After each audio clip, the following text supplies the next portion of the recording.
Mtazamaji, Stephen Azizi Ki, mchezaji wa Young Africans, akiwa amepaka bleach nywele zake, na ndo anatoka kwenye uwanja huu wa KMC na akiwa taratibu anaelekea alipopaki gari yake. Stephen Azizi Ki huyo ni MVP wa msimu uliopita, anaondoka maeneo haya ya uwanja akiwa chini ya skota kubwa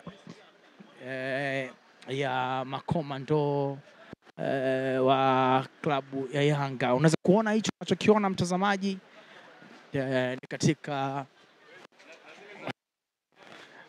namna ambavyo unaweza kushuhudia kile kitu ambacho kinaendelea na mambo mengine. Stephen Azizi Ki taratibu anaondoka maeneo haya, bila shaka hakuwa sehemu ya mchezo, na MVP wa msimu uliopita ndo huyo anaingia kwenye gari.